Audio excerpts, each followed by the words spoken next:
Let's move on to George in Chicago. George, you're talking to Eric and Jamie. How's it going?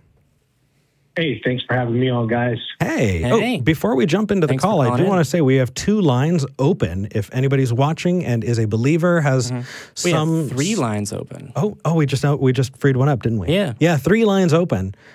Give us a call, 512-686-0279, or you can visit any of our social media posts and click the link to call in via the computer or whatever. If you're a believer, now's the time to call in because we definitely want to talk to you. George, sorry about that. What did you want to talk to us about? So I just wanted to talk a little bit about my experience with religion and how it affected sort of my social circle. I come from a devout sort of Catholic background. All right. And my folks, my father is actually a Pentecostal, diehard Pentecostal. Oh man! And he's got a PhD in theology.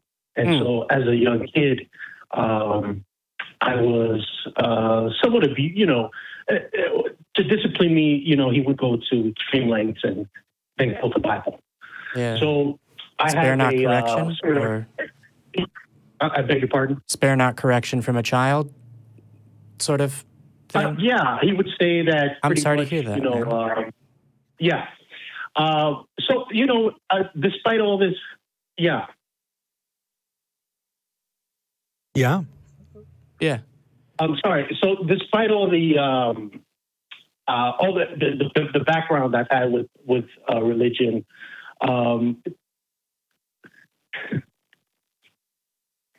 my question to you guys is, do you guys believe that 9/11 was a religious sort of campaign against the country, or do you think that the U.S. government was, George, completely to blame for this? Yes. That is a hard left turn, man. As soon as you said, do you think that 9/11? I had my finger hovering over the drop button. Yeah. Like, oh gosh, don't be a troll. Don't do it. Don't do it to me. Okay. No, I'm not trolling you guys. I'm not trolling you guys. I just want to give. No, I got you. I got you. Yeah. I just want to know. So from a perspective, go ahead. So first off, in the notes it says that you're a new atheist, right? So Congratulations! Yeah, woo! Welcome to the club. I think this kind of question definitely indicates that you're probably looking at critical thinking techniques, right? And how you look at the world and determine whether or not something is true or not. Those epistemological, frameworks that you're setting up. Does that sound about right? You're kind of trying to determine one from the other. No. Yeah. Well, what I'm trying to say is, as a new atheist, a lot of my people around me have pretty much shunned me away in a way. I'm sorry to hear that, man. Yeah. So I'm sorry if I got into the 9/11 thing. I just wanted to know. No, that was amazing. Yeah. I just wanted to know. What made it amazing is that you aren't a because I tell people. I'm sorry. I tell people all the time, like, listen, Islam is made up. I'm sorry. No, go ahead. Yeah.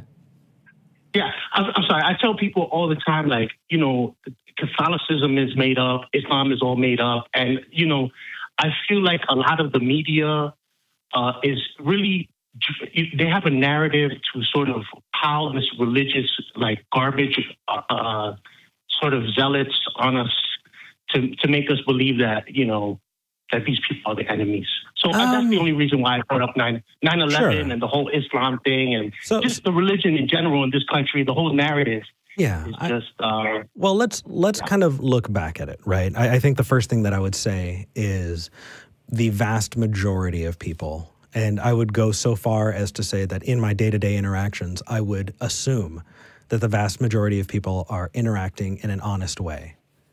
Right. And so if someone has this narrative in their minds of, whatever the case is, be it religion or be it, conspiracy or things like that, they believe it most of the time. Yeah. And so the idea that an organization would be so conspiracy minded as to report on things that they know are false to change the minds of the public would be a vast, far-reaching, and very tenuous conspiracy. And the fact that we are 19 years into it, I would say that you can pretty reasonably, come to the conclusion that they were doing the best that they could. And if the evidence points somewhere else, then that's the time to reevaluate that evidence. But I would think that being generous in the way that you understand and talk to somebody is the best way to go about it. And I would say that's true for most things.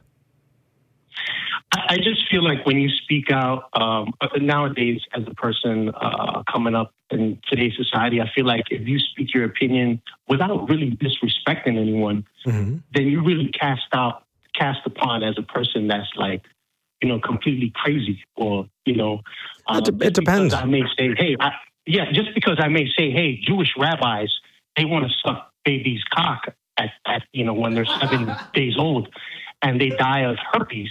Well, there is data behind this. I would say that not to make that kind of a statement, no. Yeah, I would say that mohels perform circumcisions may be a less aggressive way of stating that, but certainly that is a issue of public concern. Yeah, and the traditional method of ripping the foreskin with the teeth is not something that is done very often. And so if it's not.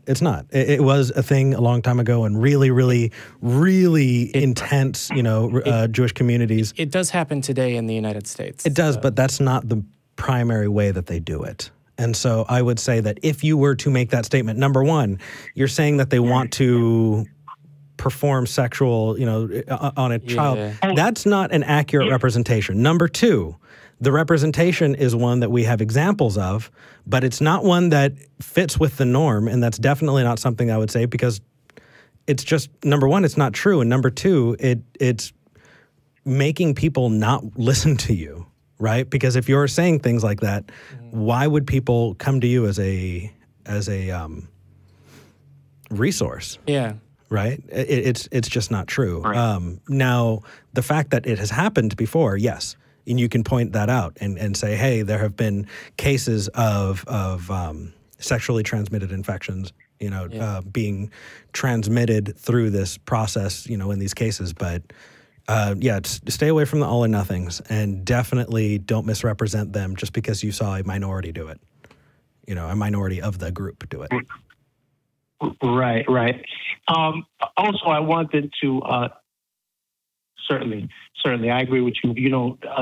Because people, people are very smart in their personal lives. I believe that people are very intelligent, very brilliant. Some people go to Ivy League schools. Some people make 6, 7, 8 figures, 9 figures, and they have this concept about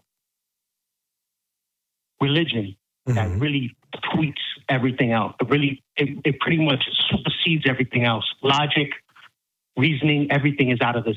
It's out of the question when you deal with, I guess, when I talk to certain people about this sort of topic, Yeah. And I just wanted to know, like, maybe I went about it wrong talking about Jewish rabbis and how the Hasidic community sort of deal with. And, I could point that about every religion, Hinduism, all of it.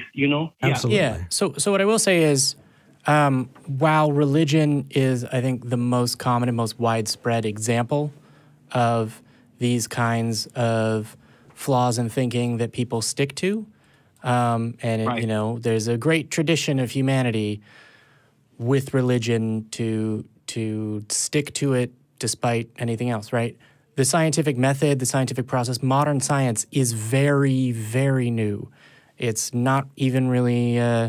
It's about as old as the United States, which is also very, very young as a country. And so that in our education system is failing everyone. So skepticism and critical thinking aren't really taught. And so what I would say is, while religion is a good example of times when otherwise intelligent and discerning people don't use their critical thinking in a way that they would apply their critical thinking to anything else, right, that they're critical of, there are people that buy woo and nonsense, and there are people that, I mean, in some ways, people in this community often ask, oh, why are there still Catholics? Why are there still Catholics? But that's not a surprise to me, because there's still Patriot fans.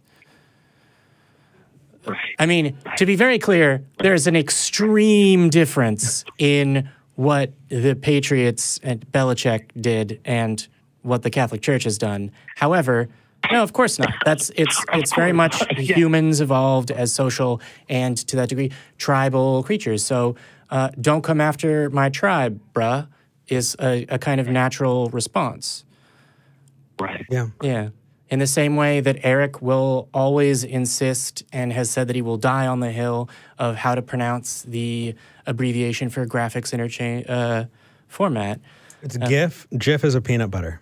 All right, and that definitely needs to be a separate topic in the Reddit, because the arguments back and forth about that on the internet are amazing, and he should at least have experts in the field look, specifically it's how not to my pronounce fault that he's wrong. Okay, so whatever. And the anyway, thing that George, I wanted to cycle back to go the first point you meant, which is that when you bring up religion, you didn't say it in exactly these words, but people take that as an attack on someone. And I think that if someone told you, oh, my favorite movie is Prometheus, and you responded by saying, that crappy thing, let me point out to you all of the effing reasons why it's a terrible movie. I don't know why I'm self-censoring, but let me point out all the reasons why Prometheus is a terrible piece of trash of a movie and a waste of your time or whatever. This is a hypothetical, but the point is that movie is very meaningful to them, and and actually they're having that as their favorite movie doesn't impact the larger world around them. And they would take offense at you saying the movie is trash, even though you're not saying anything about them. The same sort of reaction happens when you're speaking to someone and you bring up, hey, I don't think that you have a good reason to bring up religion, and look at the harm it does. Because for an individual, in general, the specific origins of the universe are less meaningful than this is my tribe, this is a meaningful thing that I do in my life. And so that's why when you bring up religion, it's taken as a personal attack. For example, when I brought up, no, the Patriots cheated, and I don't think that that should go unreviewed as far as the thing they won, I'm coming to an end. The friend that I had, who is a critical thinker and intelligent and a good friend of mine, responded, and I'm quoting, "Fuck you." So... Right. Yeah, I mean, I'm from Texas, so it's football and people get heated. But the point is, yeah, people find things meaningful and they take offense, and that's a problem. It is. Don't feed into it. Now, you can absolutely bring up things that are true, and you should. You should hold people to account for bad ideas. Just remember that people are deserving of respect, not ideas. So when you say, you know, that rabbis, did you say want to suck baby dick? No. I said cock. that they perform. No, I said that they perform an old ritual, and after this, you can go onto YouTube and check it out. Oh no! I know that, but those aren't the words that you said. Yeah. Specifically, what I'm saying is, when you do that, you're talking about a person. You're not talking about an idea, and that's wrong. Yeah. We don't want people to do that to us. We don't do that to them. Certainly. Yeah. I'm just being graphic about it because, you know, this is the show and, you know, whatever, you know. That's understood. As far as the rest is concerned, when it comes to 9/11 and conspiracy theories, certainly, you know, follow the evidence. Don't start with your conclusion. Yeah. I mean, try. That's where you go. And the fact is, if the response that you're getting is conspiracy, look into what it takes to make a conspiracy work, because the odds of that are very, very difficult. And for a conspiracy to work, very few people need to be involved. And there are times when we have uncovered conspiracies. This, I don't believe, is one of them. The evidence just stacks up way too high. 9/11, Jamie. Yeah, sorry, I was sort of like, how is it a conspiracy to perform circumcisions? But no, yeah, 9/11. Yeah, thank you, Jimmy. Okay. Yeah. George, I think we're going to move on to the next caller, but this has been good. All right. Has it been good? Excellent. All right, take care.